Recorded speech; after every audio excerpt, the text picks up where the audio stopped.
Hey guys, this is Grace from This Groovy Life. So this is the second part of two videos that I've put up today. The first video that I put up was about Zika virus, a little bit of curiosity that I have about it.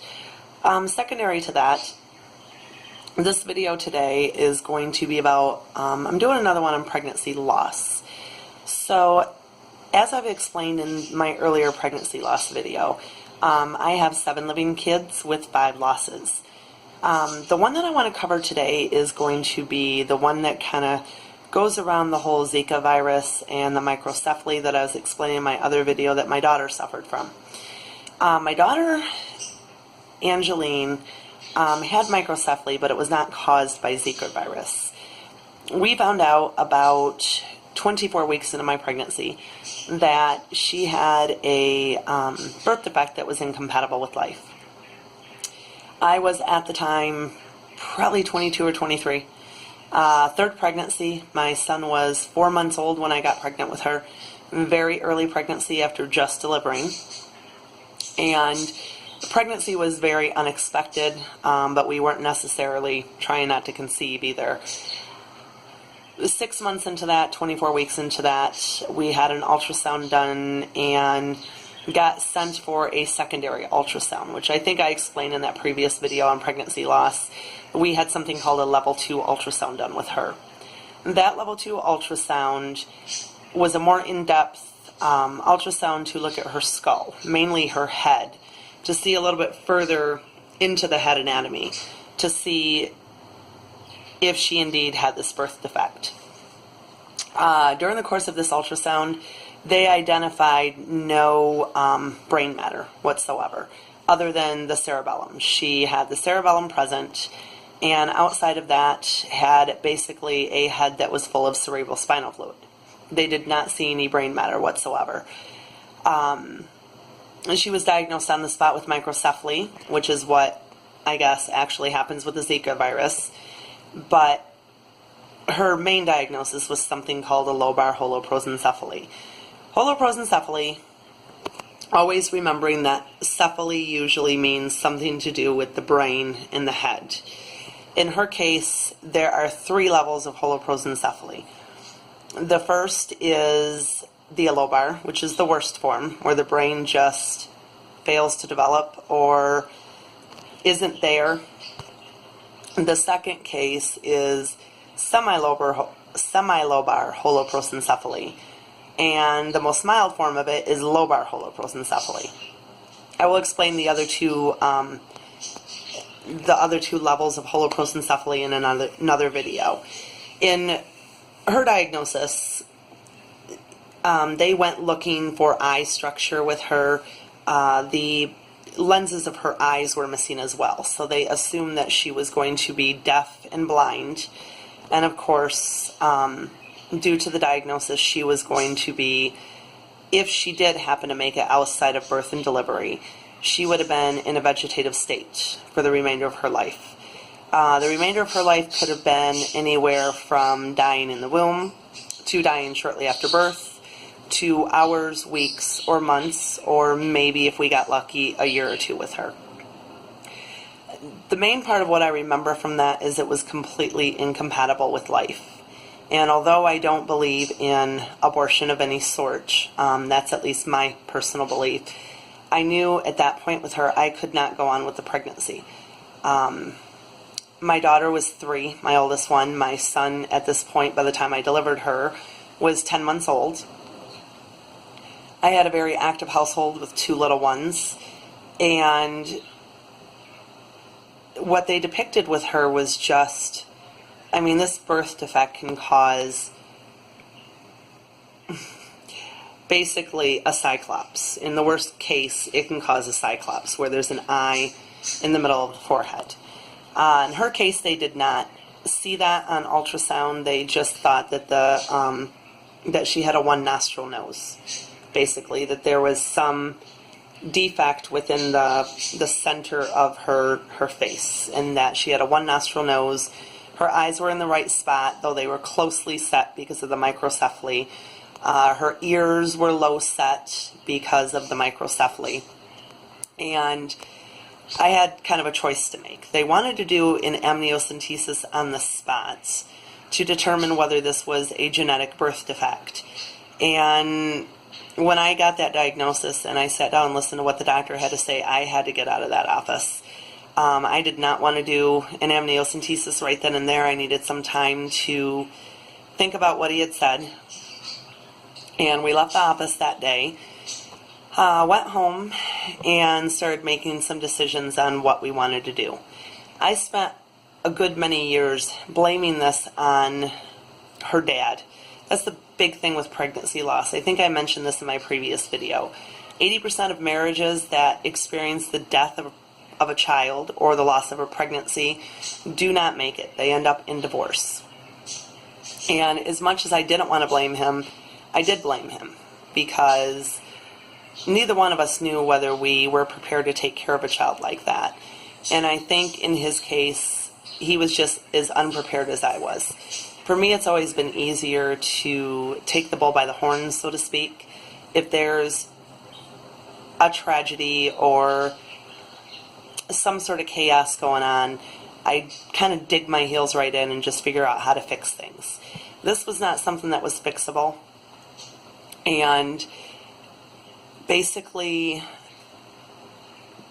by the end of taking a few days to think about it and going back later for an amniocentesis with my primary OB, I ended up deciding that I had no other choice but to induce labor at 24 weeks because the inevitable of what was going to happen was going to happen.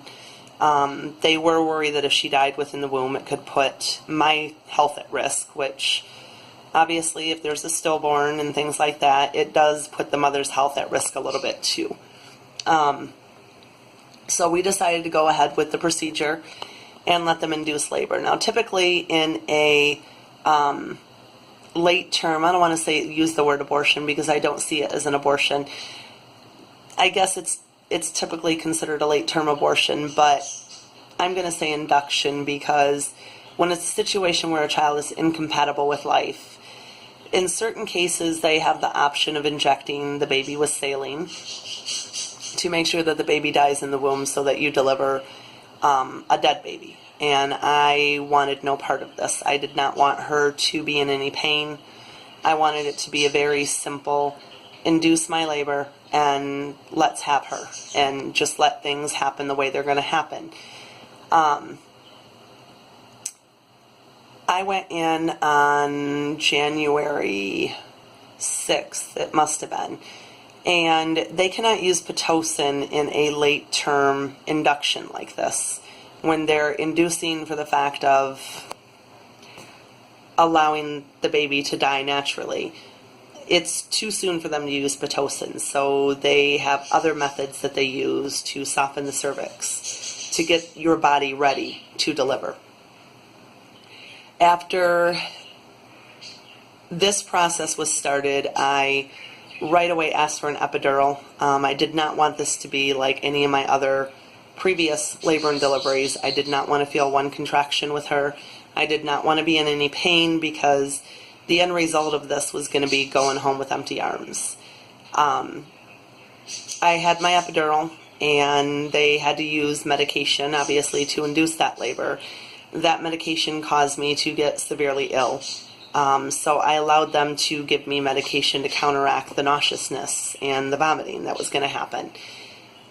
28 hours of labor, I slept through most of it because of the medication that they gave me to get rid of the nauseousness. And after 28 hours, I think in another video I had mentioned something about it's very rare for a mother to deliver a baby with the amniotic sac still intact. And I had the nurse walk into the room because I had been sleeping for so long. She literally walked into the room to check on me and turned her back to walk back out of the room. And I felt something funny. And I kind of sat up, pulled the blankets back on my bed, and looked down, and without even knowing it, I had delivered my daughter. And she was delivered with the amniotic sac intact. The nurse her dad caught the nurse, and the nurse was just literally walking out the door as this happened. And he grabbed her and brought her back. And I remember, felt horrible. The nurse ended up getting yelled at like she wasn't keeping a close enough eye on me. And they called in a doctor and broke her out of her sack of water and handed her to me. Now, in cases like these late-term inductions, when the diagnosis is incompatible with life, there's no life-saving measures that are offered to the baby. They let things proceed naturally. And with her, they had said, when you're 24 weeks along, you're making the worst, having to be put in a position to make the worst choice that you ever have to make or never thought you would have to make. They warn you beforehand that even though there is a major birth defect like that, you are to expect that the fetus will come out with arms flailing and crying, possibly, if the lungs are developed enough. Just not peaceful and still. And I was so thankful that in the end with this process, when she came out, she weighed 1 pound, 2.5 ounces. She was tiny, like the size of a Barbie doll. They wrapped her in a blanket and handed her to me. And her arms weren't flailing. She was peaceful. She was quiet. Of course, the eyes are still fused shut at that gestation. She tried to take a couple tiny little breaths, but her lungs were immature, so she couldn't breathe on her own. She lasted 3 hours. She hung on for 3 hours. And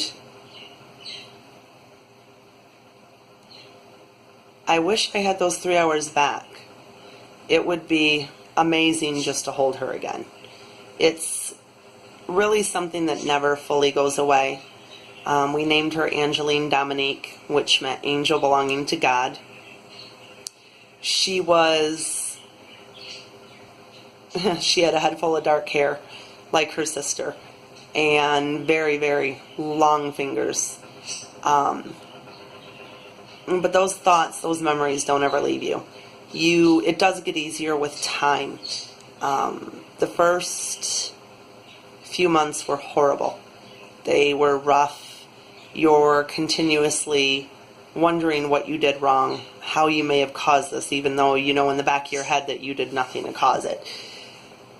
And as time goes on, there are so many insensitive things that people will say. And as time goes on, it gets a little bit easier to deal with. It's not a raw, open wound like it was at the start of it. But people do say very insensitive things, like, there's a reason for everything. You can always have another child. And I think after having a couple of pregnancy losses, I learned at the second or third just to tune them out and not listen to any of it, because no matter what, your child existed.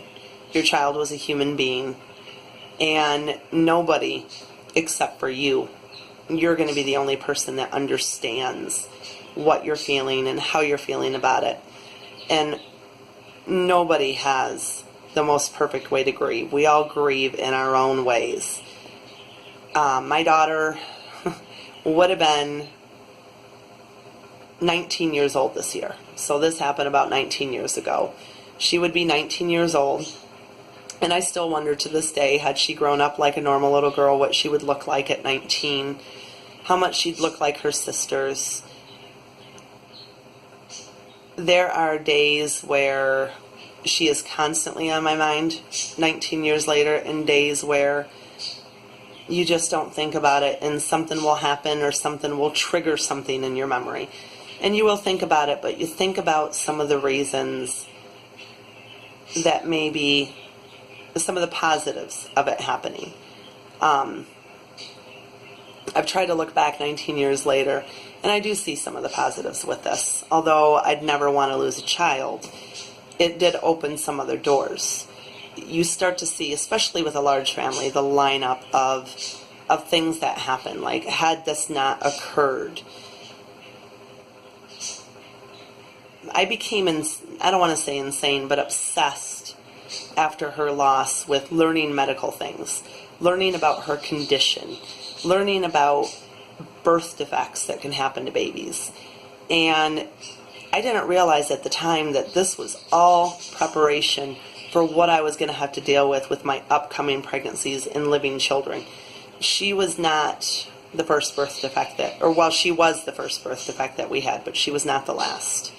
That will be another video to come soon as far as what genetic issues I do have with my children and genetic defects. But I honestly think that she was kind of a stepping stone to get me to be vigilant and be a voice with the children that I do have, the living children, to learn as much as I could when I found out about their disabilities. I think it was maybe God prepping me to have to deal with what was going to be ahead for us. Had we not lost her, and I wish we didn't, but had we not, it would not have opened the door to the children I have now. We probably never would have had more children. Her sister, Emily, would not exist at this point. We probably never would have gotten pregnant again. And Emily was born, my daughter was born, Angeline was born January 7th of 1997. And on February 4th of 1998, about a year and a month later, I delivered her sister Emily. So, although you never will replace that child in your heart, in your mind, in your soul, the next one you'll see, there's a reason for that little baby too. And maybe the reason behind all of it was for the remaining girls to have an angel watching over them, because certain things can trigger memories where you just can tell, at least with me, I can tell when she's around, just in spirit, when I can feel that she's watching over us. Certain smells, I remember the way she smells, certain smells that I'll smell every now and again. I can smell it, and I know it's like, that's her smell. She's around, she's here, she's hanging out, she's watching us. So, I don't want to say that it ever gets better, but it does get easier. And it does, I guess, show you some positive things in your life that can come out of such a bad thing. Future videos, I will discuss more of my living children and some of their birth defects. Probably a little bit more about Microcephaly in a future video. Again, she had the lobar form. There is semi-lobar and lobar as well. Some of the amazing people that I met because of having gone through that loss, there are some positives that came out of this experience. That's it for today's video. Please like, share, and subscribe. I'm glad you guys are hanging on and subbing my channel. So comment below. Would love to answer any questions that you have for me. And also head over and check out the Zika video that I did too. There were 2 videos uploaded today. Thanks you guys, and have a great Sunday and have a good upcoming week.